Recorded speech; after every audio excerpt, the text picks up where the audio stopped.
আসসালামু আলাইকুম। এই মুহূর্তে যারা এই ভিডিওটি দেখছো, আমার চ্যানেলের পক্ষ থেকে তাদের সবাইকে জানাই আন্তরিক শুভেচ্ছা ও ভালোবাসা।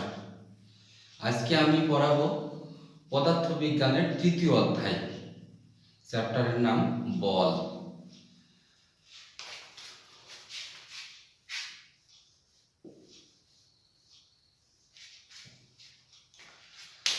বলের চ্যাপ্টারে এই চ্যাপ্টারকে আমি তিনটা পার্টে বিভক্ত করেছি, অর্থাৎ এই চ্যাপ্টারের উপর মোট তিনটা ভিডিও করব। প্রথম ভিডিওতে শুধুমাত্র নিউটনের গতির তিনটা সূত্র, এই সূত্র তিনটা এবং এর সাথে সম্পর্কিত বিভিন্ন জিনিসপত্র নিয়ে কথাবার্তা বলবো। আর দ্বিতীয়তে ঘর্ষণ বল সম্পর্কে কথা বলবো।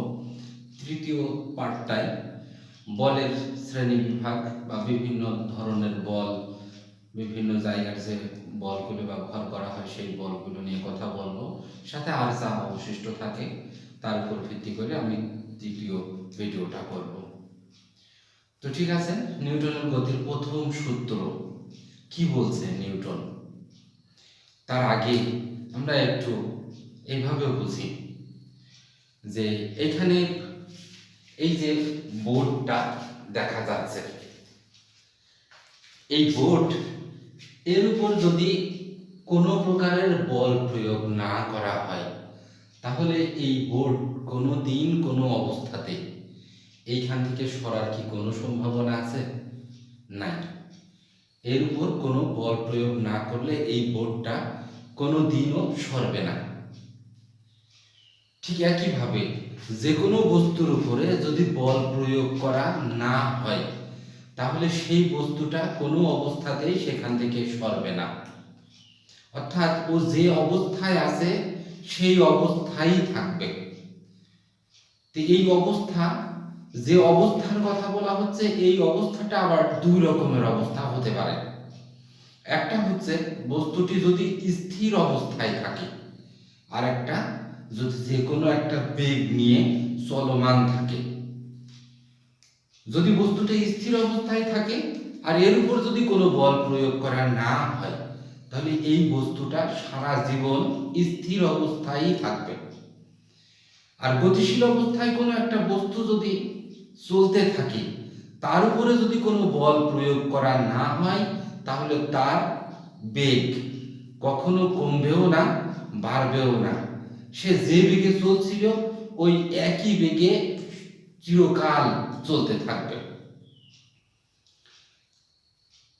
নিউটন এই কথাটাই বলছে। নিউটনের গতির প্রথম সূত্রটা হচ্ছে বাইরে থেকে যদি কোনো বল প্রয়োগ করা না হয়, বাহ্যিক কোনো বল প্রয়োগ করা না হলে স্থির বস্তু চিরকাল স্থির থাকবে আর গতিশীল বস্তু সমবেগে চলতে থাকবে। সমবেগে না বলে বইতে বলছে সমদ্রুতিতে সরল রেখা বরাবর চলতে থাকবে। তো সরল রেখা বরাবর যদি চলতে থাকে তাহলে সেই দ্রুতিকেই আমরা বেগ বলি। এই কারণে তোমরা এভাবেও বলতে পারো যে চিরকাল সমবেগে চলতে থাকবে। যখন সমবেগ বলবা তখন সরল রেখা বলার কোনো দরকার নেই। সমবেগ মানেই নির্দিষ্ট একটা দিকের কোনো পরিবর্তন করতে পারবে না। আর দ্রুতি বললে তখন সরল রেখা বরাবর বলতে হয়। যাই হোক, আবার বলি আমি, বাহ্যিক কোনো বল প্রযুক্ত না হলে স্থির বস্তু চিরকাল স্থির থাকবে আর গতিশীল বস্তু সমদ্রুতিতে সরল রেখা বরাবর চলতে থাকবে। এটাকে যদি আমি গাণিতিকভাবে লিখি কি হয় একটু দেখো। বাইরে থেকে কোনো বল প্রয়োগ করা না হলে, তার মানে বলের মান কত? বল প্রয়োগ করা হয়নি, বলের মান 0। যদি বল প্রয়োগ করা না হয় তাহলে কি হয়? বস্তু যে অবস্থায় আছে সেই অবস্থায় থাকতে চায়। স্থির অবস্থায় চললে, সে স্থির অবস্থায় থাকলে সে সারা জীবন স্থির অবস্থাতেই থাকবে। আর যদি গতিশীল বেগে চলে, গতিশীল অবস্থায় থাকে, তাহলে সে যে বেগে চলবে, চলছিল, সারা জীবন সেই একই বেগ থাকবে। তার মানে তো একই কথা, স্থির স্থির বস্তু যদি হয় তাহলে তার বেগ কত? 0। সে পরেও 0ই থাকবে, স্থিরই থাকবে। তার মানে আগে 0 হলে পরেও 0। এর মূল কথা হচ্ছে যে আগে যত পরেও তত।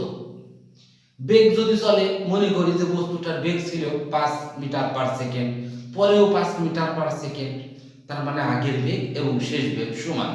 তাহলে ইউ সমান ভি। এটাই হচ্ছে নিউটনের গতি প্রথম সূত্র।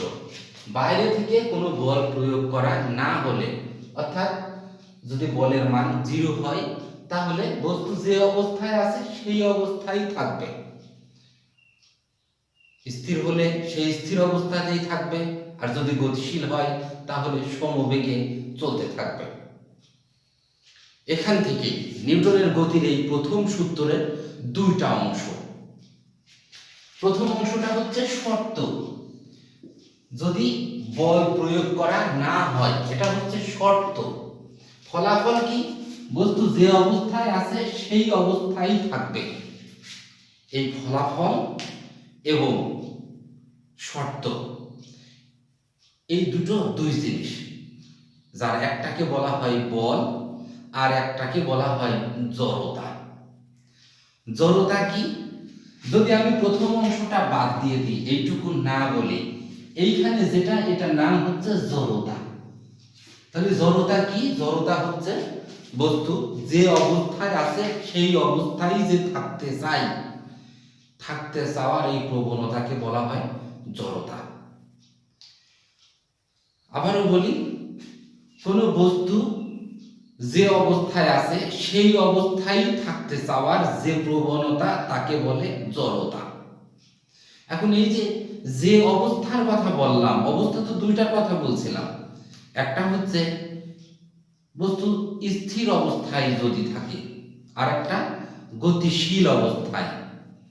তাহলে এই দুই অবস্থার উপর ভিত্তি করে আবার জড়তাকে দুই ভাগে ভাগ করা হয়। একটা হচ্ছে স্থিতি জড়তা আর একটা হচ্ছে গতি জড়তা। তাহলে স্থিতি জড়তা কি? স্থিতি জড়তা হচ্ছে যদি বস্তু স্থির অবস্থায় থাকে, অর্থাৎ ইউ এর মান 0 যদি হয়, অর্থাৎ বস্তু যদি স্থির অবস্থায় থাকে তাহলে ওই বস্তুটি সারা জীবন স্থির অবস্থাতেই থাকতে চায়। এই থাকতে চাওয়ার প্রবণতাকে বলে স্থিতি জড়তা। আর গতি জড়তা কি? যদি এখানে আগের বেগ, আদি বেগটা একটা বেগ ছিল, মনে করলাম 5 মিটার পার সেকেন্ড, পরেও দেখি সেই বেগটা 5 মিটার পার সেকেন্ডই আছে। তাহলে এই যে আদি বেগ যত, শেষের বেগও সেই 5 মিটার পার সেকেন্ডই যে ও রাখতে চায়, বস্তুটা রাখতে চায়, অর্থাৎ গতিশীল বস্তু যে তার বেগটা সমান করে রাখতে চায়, এই প্রবণতাকে বলা হয় গতি জড়তা। তাহলে স্থিতি জড়তা কি? স্থিতি জড়তা হচ্ছে কোনো বস্তু, কোনো স্থির বস্তু স্থির থাকতে চাওয়ার যে প্রবণতা তাকে বলা হয় স্থিতি জড়তা।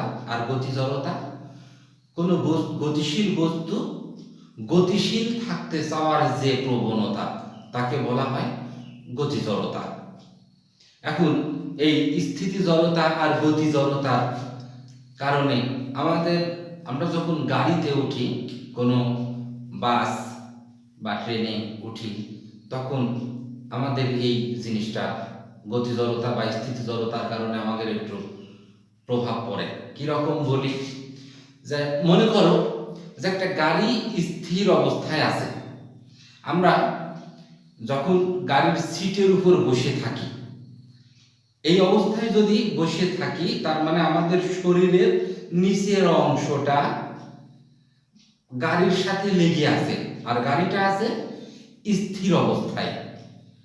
গাড়ি যখন চলতে শুরু করে, গাড়ির সাথে সাথে আমাদের নিচের অংশটাও চলতে শুরু করে, কিন্তু উপরের অংশটা এটা ওইখানেই, এর তো প্রবণতাই, শরীরের পদার্থের বস্তুর এর তো প্রবণতায় ও যে অবস্থায় আছে সেই অবস্থায় থাকতে চাই, স্থির অবস্থায় ছিল, তাহলে টোটাল বডিটাই সেই স্থির অবস্থায় থাকতে চায়, কিন্তু নিচের অংশে বল প্রয়োগ করে গাড়ি নিয়ে যাচ্ছে, যার কারণে আমরা যখন গাড়ি চলা শুরু করে তখন পিছনের দিকে ঝুঁকে পড়ি, হেলে পড়ি।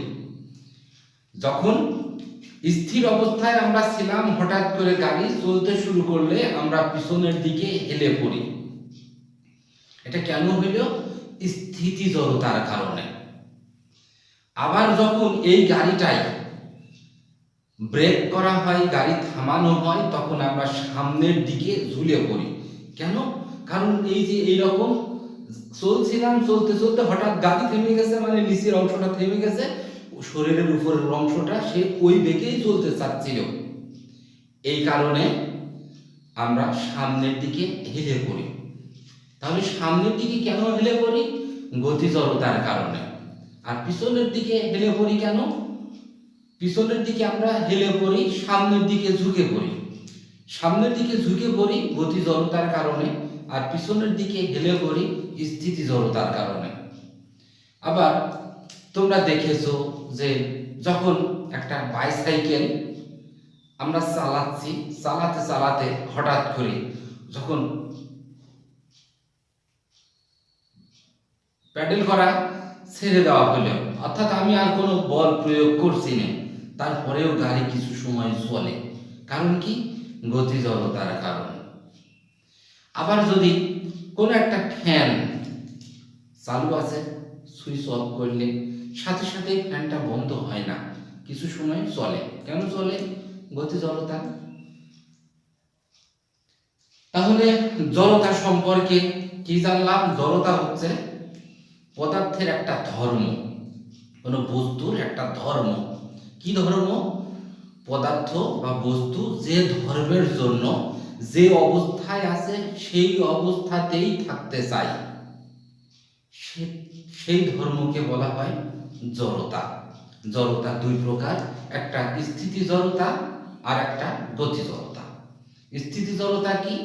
স্থির বস্তুর চিরকাল স্থির থাকতে চাওয়ার যে প্রবণতা, তাকে বলা হয় স্থিতি জড়তা। আর গতি জড়তা, গতিশীল বস্তুর চিরকাল গতিশীল থাকতে চাওয়ার যে প্রবণতা, তাকে বলা হয় গতি জড়তা। তাহলে আমরা ফলাফলের কাজ সারলাম। এখন আমাদের বাকি থাকলো কি? প্রথম শর্তটা। শর্ত ছিল কি? যে বাইরে থেকে কোনো বল প্রয়োগ করা যদি না হয়। এটা এইভাবে বোঝো যে যদি বল প্রয়োগ করা না হয় তাহলে আদি বেগ আর শেষ বেগ সমান থাকবে।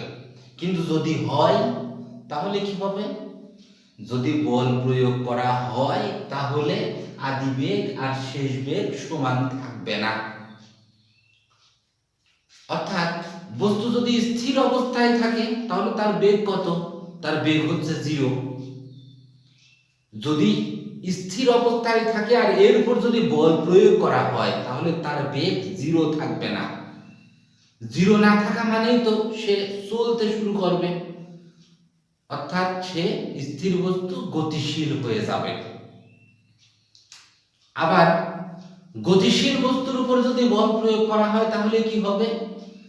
তাহলে দুইটাই হতে পারে। একটা হচ্ছে তার বেগ, যে বেগে চলছিল তার বেগটা বেড়ে যেতে পারে।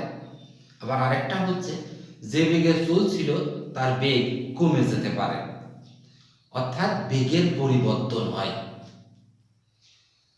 তাহলে বলের সংজ্ঞা কি? বল প্রয়োগ করলে কি হচ্ছে?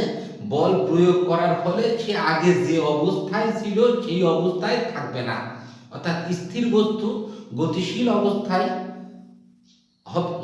গতিশীল হবে, আর গতিশীল বস্তু তার বেগের পরিবর্তন করবে। থেমে যাবে তা না, কিন্তু তার বেগের পরিবর্তন করবে, বেড়েও যেতে পারে কমেও যেতে পারে। এটা নির্ভর করে বলটা কোন দিকে প্রয়োগ করা হচ্ছে। চিন্তা করো, এই দিক থেকে একটা বল একজন মেরে দিল, ফুটবলটা যখন আসছে আমি এই দিকে বল প্রয়োগ করলাম, তো এই দিকে বল প্রয়োগ করলে কি হবে? থেমে যেতে পারে, কিন্তু একবারেই থামবে না। আমার পাটা কিছু দূর নিয়ে গিয়ে থামবে, তার মানে তার বেগ, আমি বল প্রয়োগ করার ফলে তার বেগ আস্তে আস্তে কমেছে। আগে যে বেগ ছিল সেই বেগটা আস্তে আস্তে কমেছে। আর যদি এই দিক থেকে আসছে, আমি এই দিকেই বল প্রয়োগ করলাম, তাহলেও যে বেগে আসছিল বেগটা বেড়ে যাবে। তাহলে এখান থেকে আমরা কি বুঝলাম? আমরা এটা বুঝলাম যে বল প্রয়োগ করলে বেগের পরিবর্তন হয়, কমতেও পারে, বাড়তেও পারে। আর কত সময় ধরে বল প্রয়োগ করা হচ্ছে তার উপরেও নির্ভর করে। আসলে যদি কমতে কমতে কোন পর্যন্ত যাবে, যদি অনেক সময় ধরে তাহলে তো থেমেই যাবে। এক সময় কমতে কমতে কমতে কমতে এক সময় জিরো হয়ে যাবে। জিরো হওয়ার পরে আরো যদি কমানো হয় মাইনাস হলে কি হবে? তখন আবার বিপরীত দিকে যাবে। অর্থাৎ একটা বল এদিকে এলে যদি আমি আবার উল্টা এদিকে আরো জোরে বল প্রয়োগ করি, তাহলে তো সে প্রথমে কমিয়ে সময়টা খুবই অল্প সময় হবে, খুবই অল্প সময়ের ভিতরে তার বেগ আস্তে আস্তে কমে জিরো হবে। জিরো হওয়ার পর আবার বিপরীত দিকে চলবে। যাই হোক, এইটুকু বুঝলাম বল প্রয়োগ করলে অবস্থার পরিবর্তন হয়। তাহলে বলের সংজ্ঞাটা কি দাঁড়াচ্ছে? বল হচ্ছে একটা বাহ্যিক কারণ, এটা বাইরে থেকে প্রয়োগ করতে হয়, যা কোনো স্থির বস্তুর উপর প্রয়োগ করা হলে তাকে গতিশীল করে। গতিশীল করবেই নাকি? আমি যদি এখানে বল প্রয়োগ করি তাহলে কি এটাকে আমি সরাতে পারবো? এই দেওয়ালটাকে? এটা তো আমার পক্ষে সম্ভব নয়। তাহলে সবসময় যে গতিশীল করবে এমন কোনো কথাও না। কি বলবো তাহলে এই ক্ষেত্রে? কি বলবো? গতিশীল করে কিংবা করতে চায়। আবার গতিশীল বস্তুর উপর যদি প্রয়োগ করা হয়, তার বেগের পরিবর্তন করে কিংবা করতে চায়। গতিশীল বস্তুর উপর প্রয়োগ করলে বেগের পরিবর্তন করে কিংবা করতে চায় তা নয়, আসলে করেই, বেগের পরিবর্তন করে। তাহলে বল একটা বাহ্যিক কারণ, যা কোনো স্থির বস্তুর উপর প্রয়োগ করা হলে তাকে গতিশীল করে কিংবা করতে চায়। আর গতিশীল বস্তুর উপর প্রয়োগ করা হলে তা বেগের পরিবর্তন করে। এই বল। এখন বল আমরা একটু গ্রাফ দিয়ে দেখি কোন জায়গায় বল প্রয়োগ করা হচ্ছে আর কোন জায়গায় হচ্ছে না। তোমাদের বইতে এই গ্রাফটা আছে, এটা দুটো গ্রাফ দেওয়া আছে। একটা হচ্ছে দূরত্ব সময়ের লেখচিত্র, এইদিকে দূরত্ব আর এইদিকে সময়। আর একটা আছে এইদিকে বেগ আর এইদিকে সময়। এখানে মূল বিন্দু,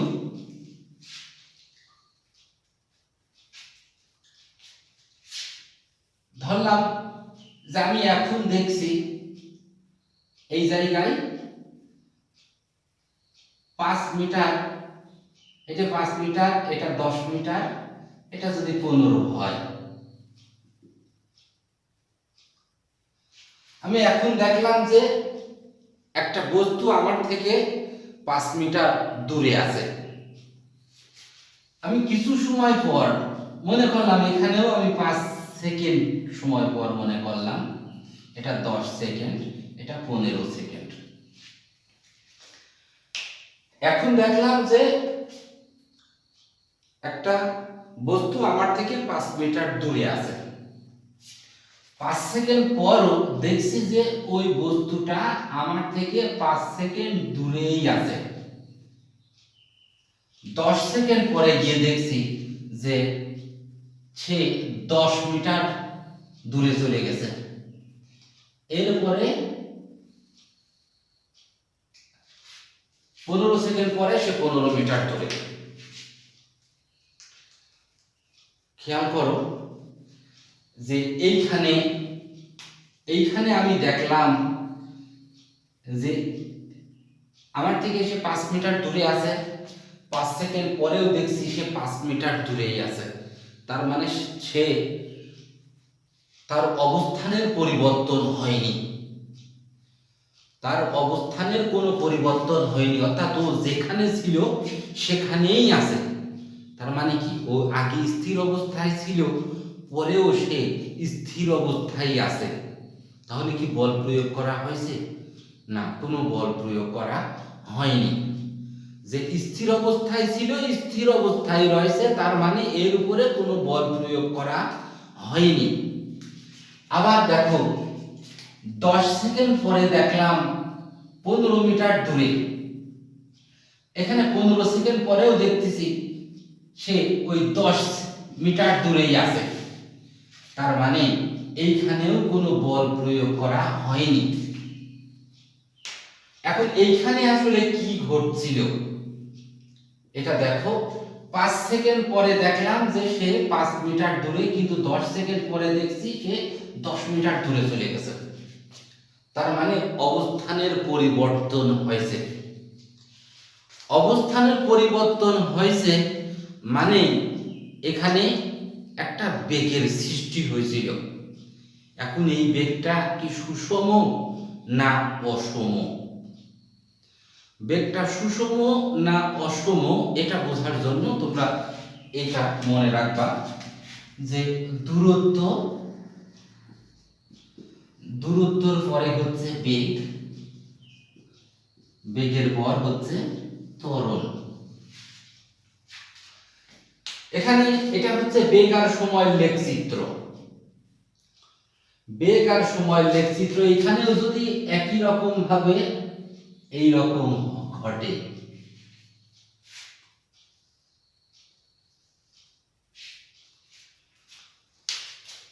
যখন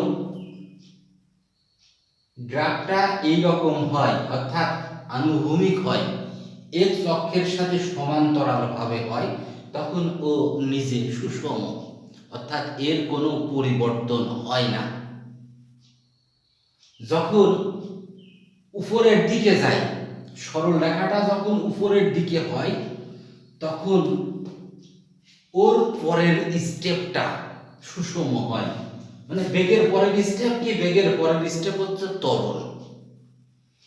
তাহলে এই লেখচিত্র থেকে আমরা কি জানলাম?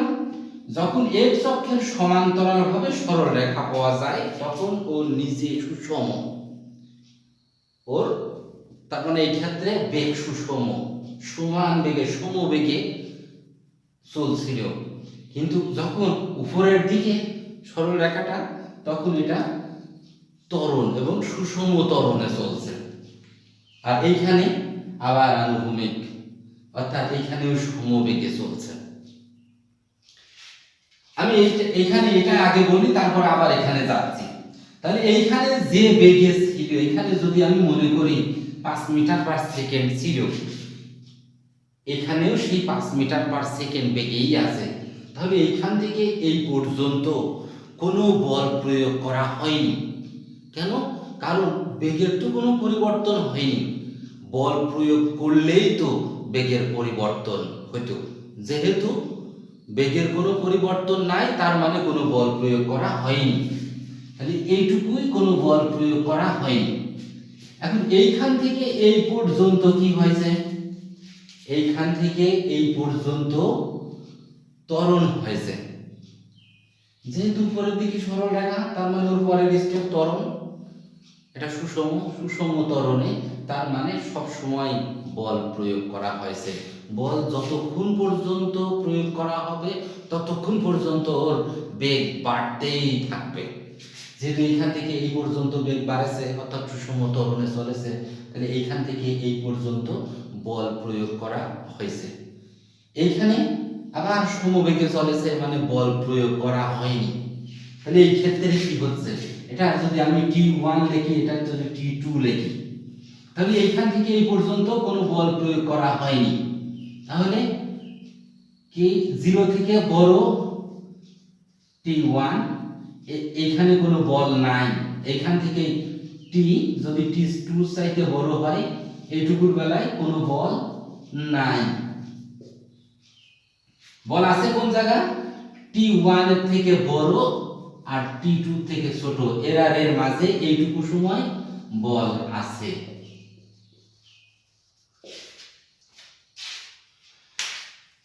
এটাও ওইটার মতোই। কিরকম? এইখানে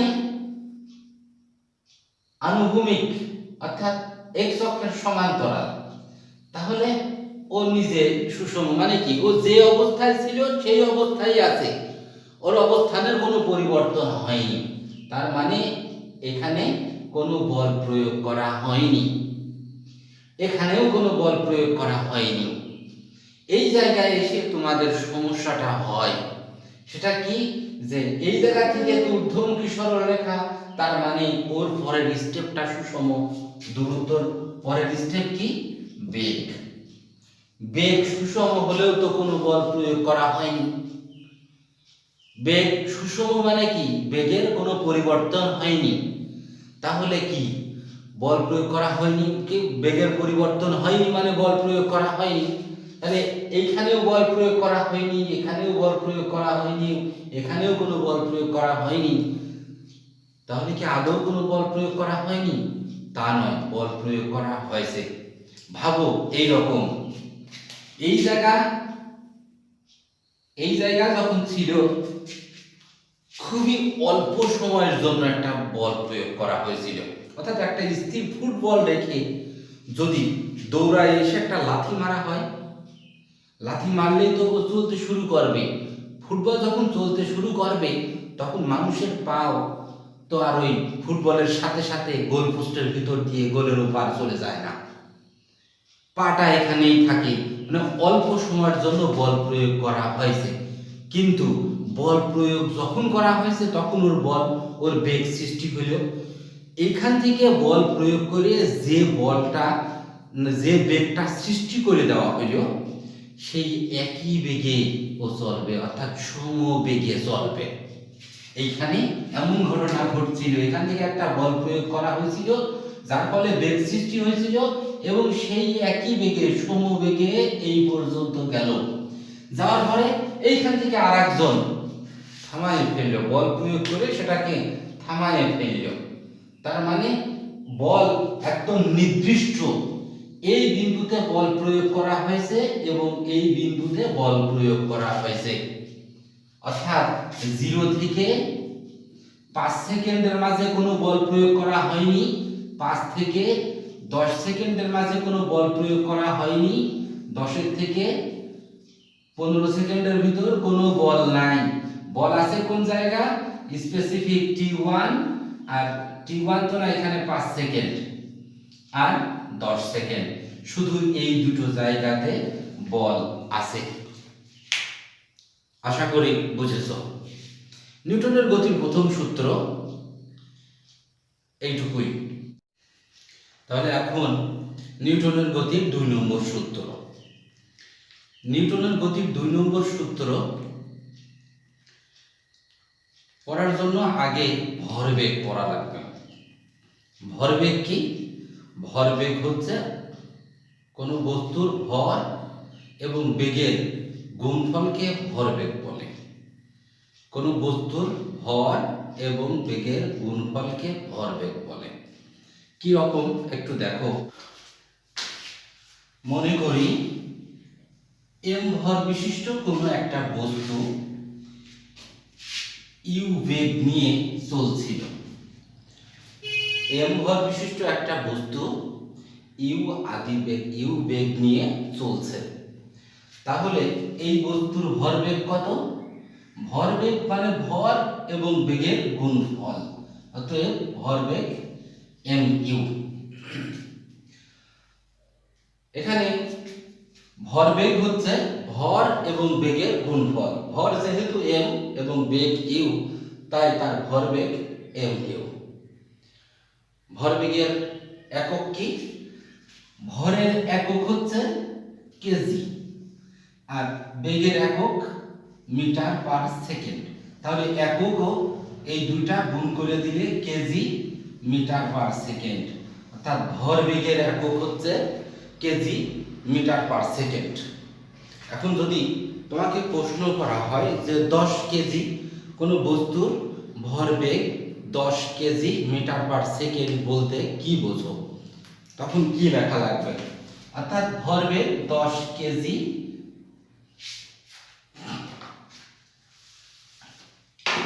কোন একটা বস্তুর ভরবেগ 10 কেজি মিটার পার সেকেন্ড এইটুকু দেওয়া আছে। তাহলে এই বস্তুর ভরবেগ এত বলতে আমরা কি বুঝি? তখন লেখা লাগবে যে এমন ভাবে লেখা লাগবে যেন ভর আর বেগ দুটো গুণ করে এই 10 হয়। তাহলে ভর আর বেগ দুটো গুণ করে 10 হবে কখন? যখন এরকম হয় যে 1 10 এরকম হতে পারে, 1 আর 10 গুণ করলে 10, 2 5 এরকম হতে পারে, যে কোনো ভাবে হতে পারে। যে মূল কথা হচ্ছে এটা আর এটা গুণ করে এই 10 বোঝা লাগবে। লেখার সময় কি লিখবো? কোনো বস্তুর ভরবেগ এত বলতে আমরা বুঝি যে বস্তুটির ভর 1 কেজি এবং বস্তুটি 10 মিটার পার সেকেন্ড বেগে চলমান। আবার একবারে এইভাবে বলতে পারি যে 1 কেজি ভর বিশিষ্ট কোনো একটা বস্তু যদি 10 মিটার পার সেকেন্ড বেগে চলে তাহলে ওই বস্তুর ভরবেগকে 10 কেজি মিটার পার সেকেন্ড বলে। ভরবেগ একটা দিক রাশি, এটা দিক কোন দিকে? বস্তু যে দিকে চলমান অর্থাৎ বেগ যেদিকে বস্তুর ভরবেগের দিকও হচ্ছে সেদিকে। এখন ভরবেগের পরিবর্তনটা আসলে কেন ঘটে এটা একটু বোঝো। যে এম ভর বিশিষ্ট কোনো একটা বস্তুর আদি বেগ ছিল ইউ, এই বস্তুটা সারা জীবন ইউ বেগ নিয়েই চলবে।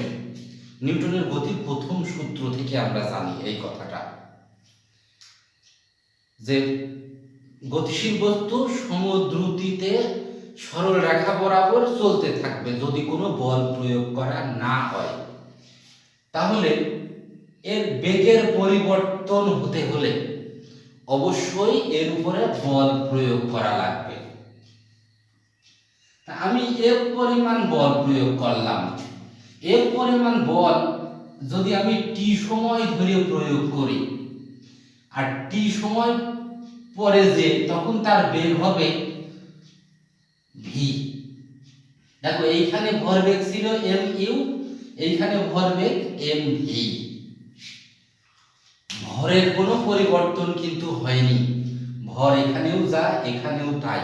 যদি আরো দূরে যায় তখনও ভর ওই এম ই, ভরের কোনো পরিবর্তন হয় না। কিন্তু ভরবেগের পরিবর্তন হয়েছে, আগে ছিল এম ইউ এখন হয়েছে এম ভি। কেন? ওই যে বেগের পরিবর্তন হয়েছে, আর বেগের পরিবর্তন হতে হলে কি করা লাগবে? ওর উপর বল প্রয়োগ করা লাগবে। তাহলে বল প্রয়োগ করলেই কেবল বেগের পরিবর্তন হবে, বল প্রয়োগ না করলে বেগের পরিবর্তন হবে না। আর ভর তো কখনোই পরিবর্তন হয় না, তার মানে ভরবেগের পরিবর্তন হতে হলে তার উপর বল প্রয়োগ করাই লাগবে। তাই আমরা এ পরিমাণ বল প্রয়োগ করেছিলাম এবং এই পরিমাণ বল প্রয়োগ করার পর ভরবেগ এতটুকু পেলাম। তাহলে ভরবেগের পরিবর্তন কতটুকু হচ্ছে? ভরবেগের পরিবর্তন M V minus M U, এইটুকু হইল ভরবেগের পরিবর্তন। আর এই ভরবেগের পরিবর্তন হওয়ার জন্য যে এক পরিমাণ বল প্রয়োগ করেছিলাম এটা কত সময় ধরে করেছিলাম? টি সময় ধরে। তাহলে টি সময় প্রয়োগ করার পর ভরবেগের পরিবর্তন পাওয়া গেল এতটুকু। তাহলে একে কত? এক মানে M V minus M U, এইটি নিচেই চলে গেল। তাহলে এটা হচ্ছে ভরবেগের পরিবর্তনের হার। ভরবেগের পরিবর্তনের হার, হার মানে কি? একক সময়ে ভরবেগের যে পরিবর্তন ঘটে, হার মানেই তো একক সময়, সেটা সুদের হারই হোক আর এই হারই হোক, যে হারই হোক, হার মানেই একক সময়। কিন্তু পার্থক্যটা কোন জায়গা? সুদের হার হচ্ছে 100 টাকার 1 বছরের সুদ, কিন্তু এইখানে পদার্থবিজ্ঞানে হার বলতে 1 বছর নয় 1 সেকেন্ডের কথা বলা হয়। তাহলে একক সময় মানে 1 সেকেন্ডে এইটুকু ভরবেগের পরিবর্তন হইল, অর্থাৎ এইটুকু ভরবেগের পরিবর্তনের হার। আমি যদি আরেকটু বিস্তৃতি করি তাহলে কি হয় দেখো, এইখান থেকে m কমন গেলে v থাকে, এই পাশে u থাকে t, এইটুকু সমান কত, ত্বরণ। তার মানে ভরবেগের পরিবর্তনের হার হচ্ছে ma, ভরবেগের পরিবর্তনের হার ma। নিউটনের গতির 2 নম্বর সূত্র এই কথা বলছে, ভরবেগের পরিবর্তনের হার। এই যে পরিবর্তনটা পাওয়া গিয়েছিল, কেন পাওয়া গেল, এর পরিমাণ বল প্রয়োগ করেছিলাম তাই। এই কথা বলছে যে এই পরিবর্তনের হার এর উপর প্রযুক্ত বলের সমানুপাতিক। ভরবেগের পরিবর্তনের হার উহার উপর প্রযুক্ত বলের সমানুপাতিক। কথাটা কি রকম, মনে করো যে একটা ফুটবল, এই একটা ফুটবলকে তুমি 2 আঙ্গুল দিয়ে এরকম করে একটা বল প্রয়োগ করলে বলটা আস্তে করে সরে যাবে, কিন্তু তুমি যদি ঘুষি মারো তাহলে আরেকটু জোরে যাবে। কিন্তু বলটাকে রেখে তুমি যদি দূর থেকে দৌড়ায় এসে লাথি মারো, সে আরো বেগে যাবে।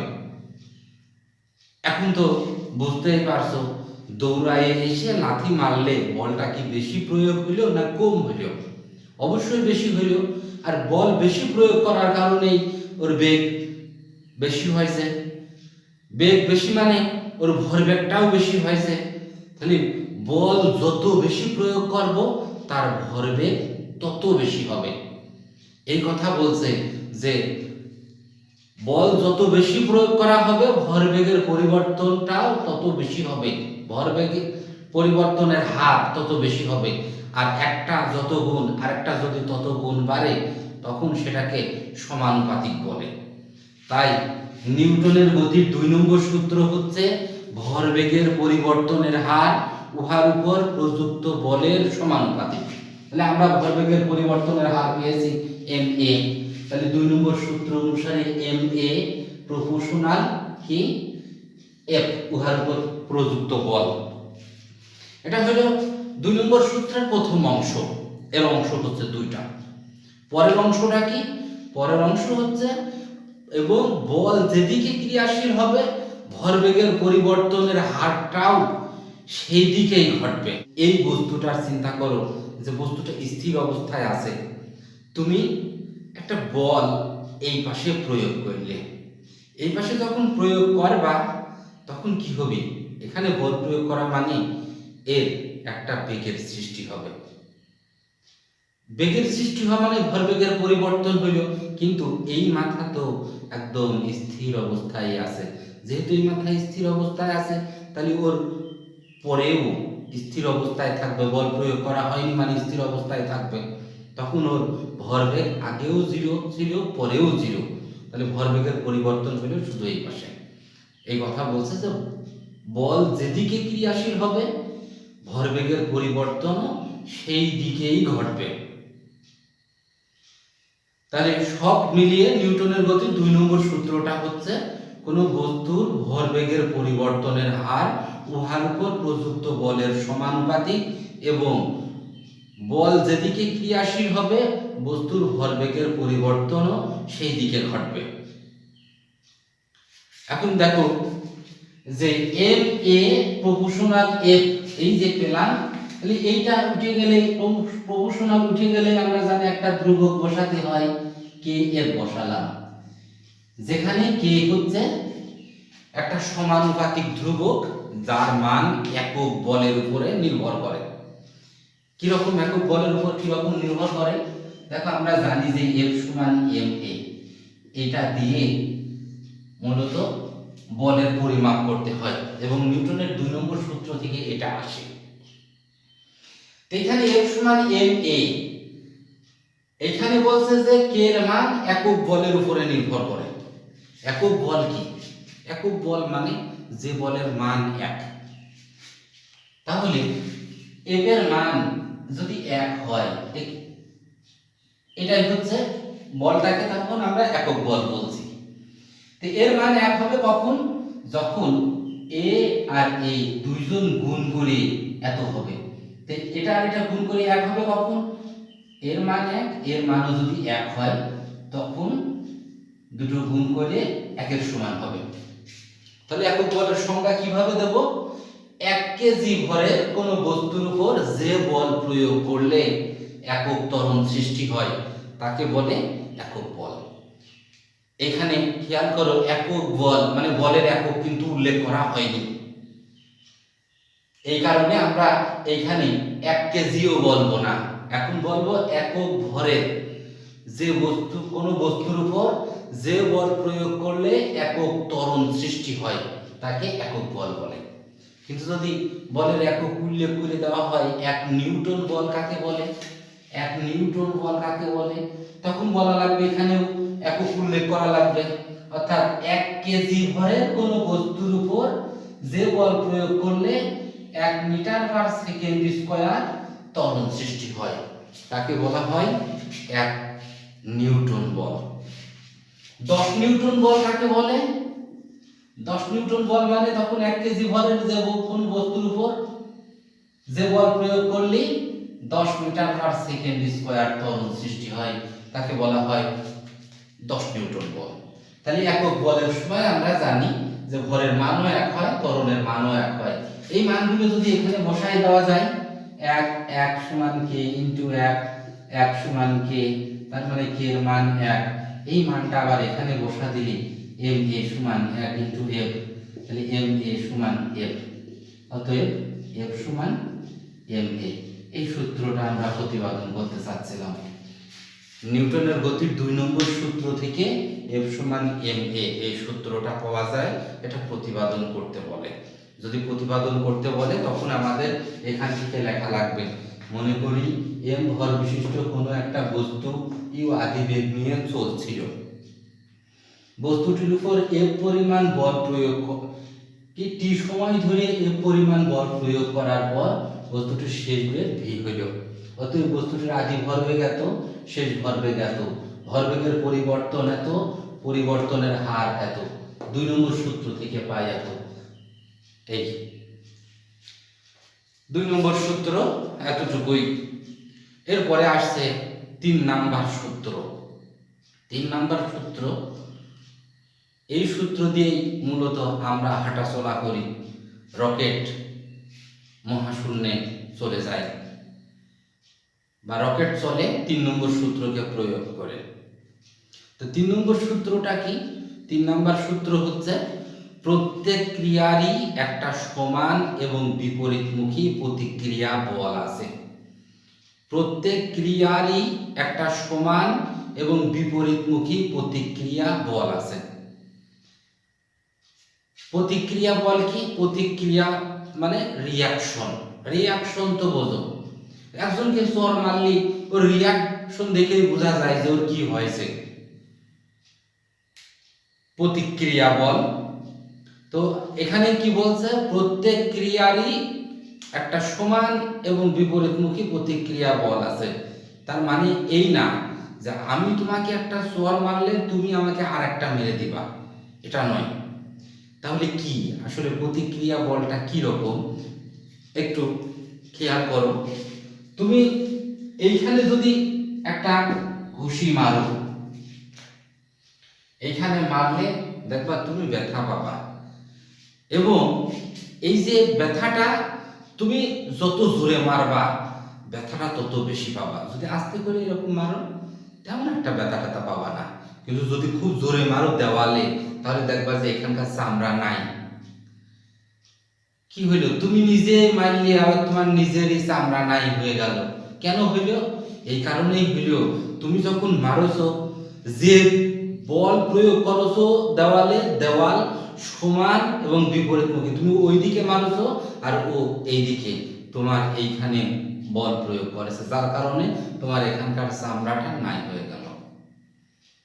অর্থাৎ তোমাকে যখন চর মারা হবে, আমার হাতের উপরে তোমার মুখ, আমার এই হাত যতটুকু বল প্রয়োগ করবে তোমার মুখ ততটুকু বল প্রয়োগ করবে, যার কারণে দুইজন আর বিপরীত সমান এবং বিপরীতমুখী হওয়ার কারণে এখানে বলের মানটা 0 হচ্ছে, অর্থাৎ তুমি চলছো না। তোমাকে যখন চল মারা হবে, যদি সমান বল প্রয়োগ না করতো তাহলে তো তুমি চলতে থাকতে, তোমার উপর বল প্রয়োগ করলে তুমি চলতে থাকবা না, তুমি তো চলতেই থাকবা, সমবেগে চলতে থাকবা। এখন এই নিউটনের গতির 3 নম্বর সূত্র আবার বলি। 3 নম্বর সূত্রটা হচ্ছে প্রত্যেক ক্রিয়ারই একটা সমান এবং বিপরীতমুখী প্রতিক্রিয়া বল আছে। এখন এই সূত্রের উপর ভিত্তি করে ভরবেগের সংরক্ষণশীল সূত্র আসে। ভরবেগের সংরক্ষণশীল সূত্রটা কি? তোমরা শক্তির সংরক্ষণশীল সূত্র ছোট ক্লাস থেকেই পড়ে আসছো। ছোট ক্লাসে ছিল শক্তির সংরক্ষণশীল সূত্রটা এইরকম: এই মহাবিশ্বের সকল শক্তির পরিমাণ ধ্রুব, শক্তির সৃষ্টি বা ধ্বংস নাই, এটাকে শুধু এক রূপ থেকে অন্য রূপে রূপান্তরিত করা যায়।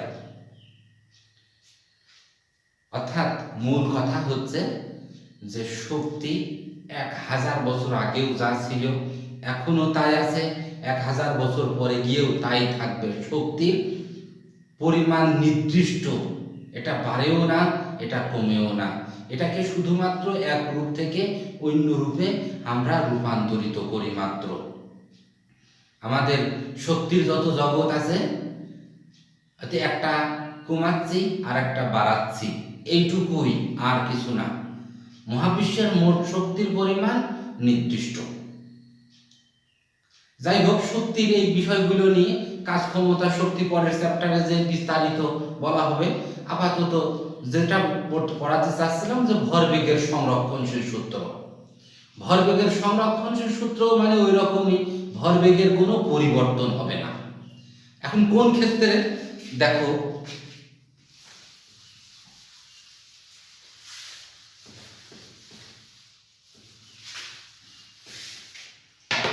মনে করো যে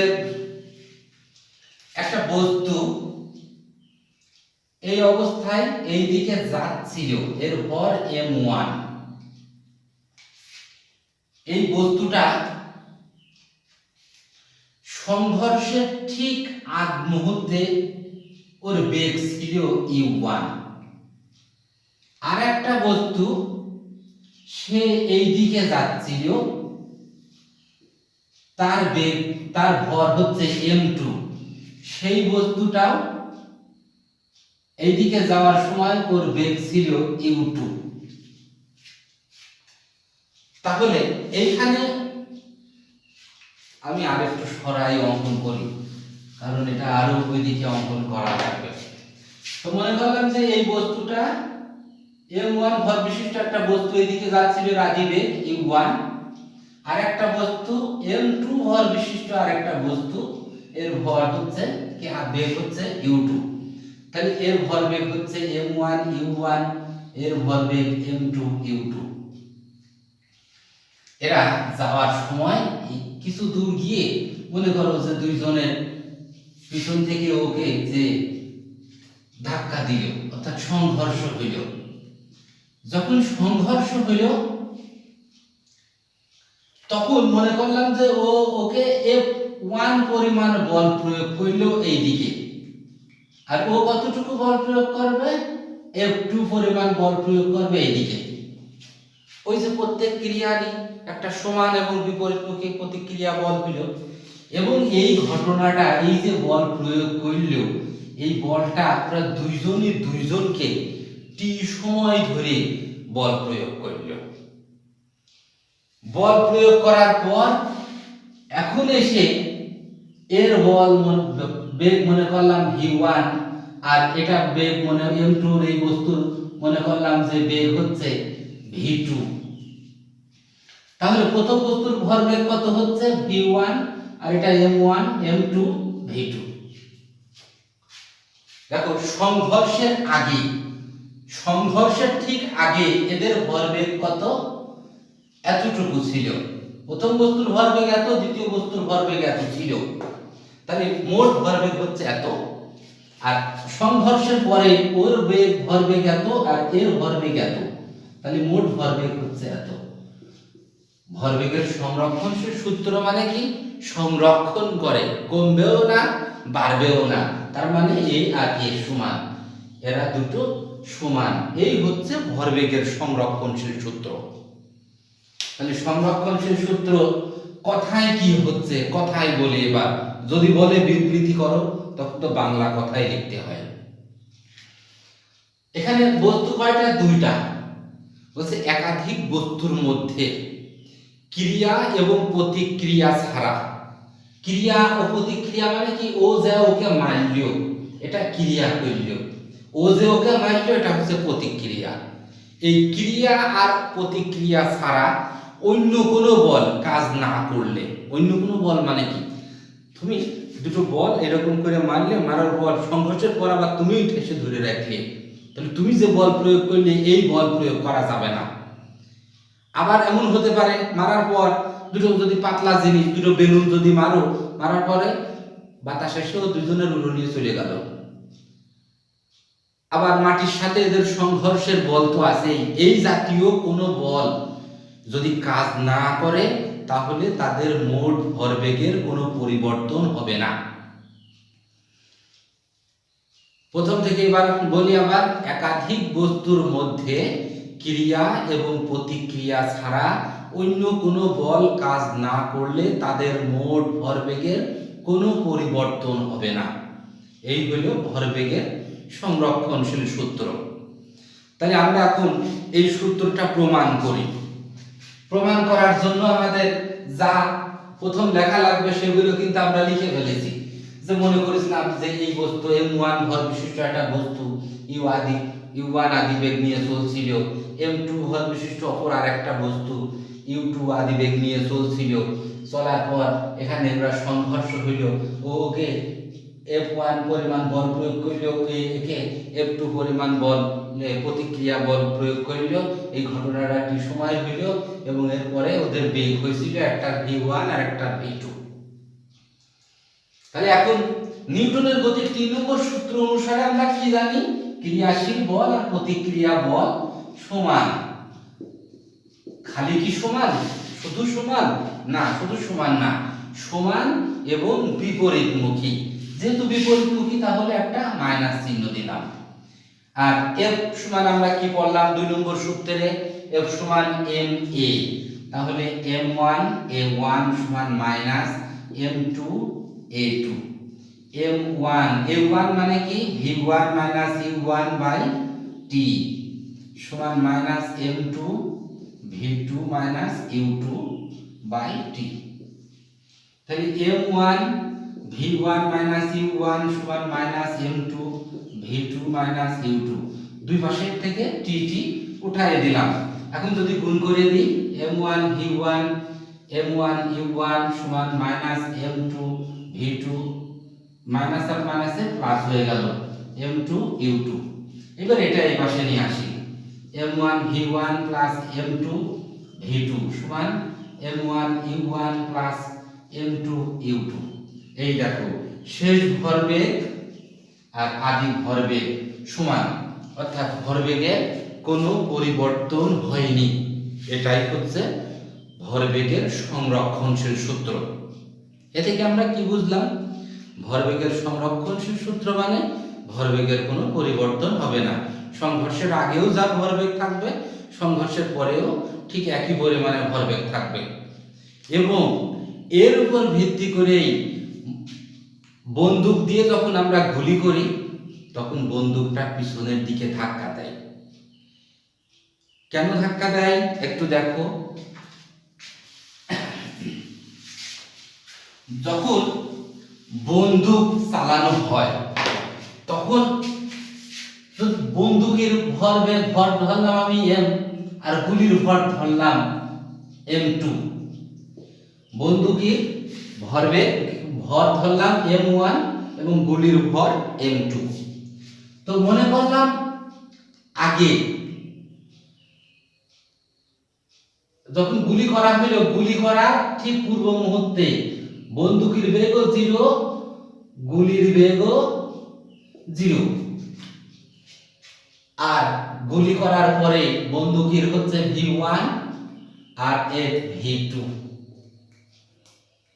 তাহলে দেখো গুলি করার আগে দুইজনারই বেগ ছিল 0। এখানে যদি বসানো যায় তখন কত হচ্ছে M1 V1 plus M2 V2 সমান এখানে মোটটুকুর মান 0। তাহলে M1 V1 সমান কত মাইনাস M2 V2, তাহলে V1 সমান minus M2 by M1 V2। কি V1 সমান এত। তো M1 আর M2 তো সংখ্যা, ওদের যে কোনো ভর একটা মান আছে, তাহলে এই গুলির বেগ কি বন্দুকের বেগ কত হবে? গুলির বেগের বিপরীত দিকে, গুলির বেগের বিপরীত দিকে একটা বেগ থাকবে। সেই বেগটা কি বেশি না কম সেটা নির্ভর করবে এইটুকুর উপরে।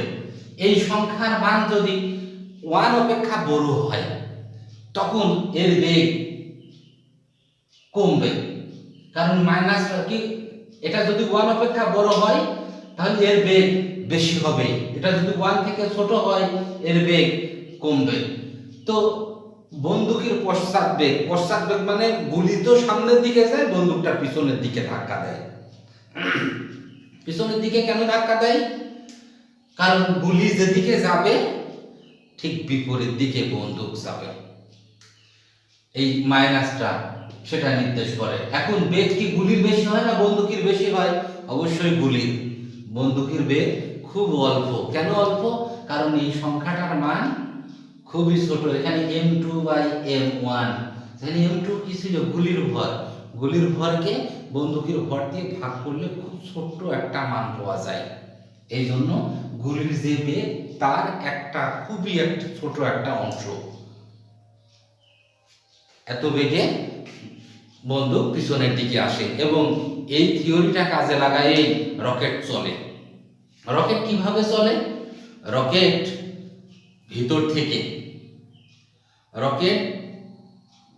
থেকে জ্বালানি বের করে, তেল না গ্যাস বের করে। এটা প্রচুর বেগে যখন গ্যাসটা বের হয়ে যায় তখন গুলি যেরকম সামনের দিকে গেলে বন্দুক পিছনের দিকে আসে, ঠিক একইভাবে জ্বালানি পিছনের দিকে নির্গত করে। যখন পিছনের দিকে প্রচন্ড বেগে জ্বালানি বের হয় তখন রকেটটা সামনের দিকে চলে যায়। আবার এখন একটা জিনিস খেয়াল করতে পারো যে আচ্ছা মহাশূন্য চাঁদে যাওয়ার সময় বা অন্য কোনো গ্রহে যাওয়ার সময়, মানুষ মঙ্গল গ্রহে যাওয়ার সময় রকেট ব্যবহার করে, প্লেন কেন ব্যবহার করে না? প্লেন ব্যবহার করে না এই কারণে প্লেন চলে একরকম আর রকেট চলে আর এক রকম। রকেট চলে কিভাবে? রকেটের কথা বললাম যে জ্বালানি বের করে দেয়, প্রচন্ড বেগে বের করে দেয়, তার বিপরীত দিকে রকেটটা চলে। কিন্তু প্লেন উড়োজাহাজ চলে এরকম যে উড়োজাহাজের এই যে পাখা থাকে, এই পাখার এইখানে দেখবা যে এইরকম একটা জিনিস থাকে, এইখানে মূলত ওর কাজ হচ্ছে এই পথ দিয়ে বাতাস ঢুকায়ে এই পথ দিয়ে বের করে দেয়। এই পথ দিয়ে সে বাতাস ঢুকায়ে এই পথ দিয়ে বাতাসটা যে ফোর্সে আসে তার চাইতে আরো বেশি বেগে বাতাস বের করে দেয়, যার কারণে চলে যায়।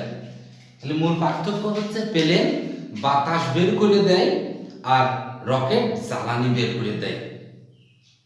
তো প্লেন চালাতে হলে বাতাস দরকার, কিন্তু যখন অন্য গ্রহে যাবা, মহাশূন্যে যাবা, সেখানে তো বাতাস নাই।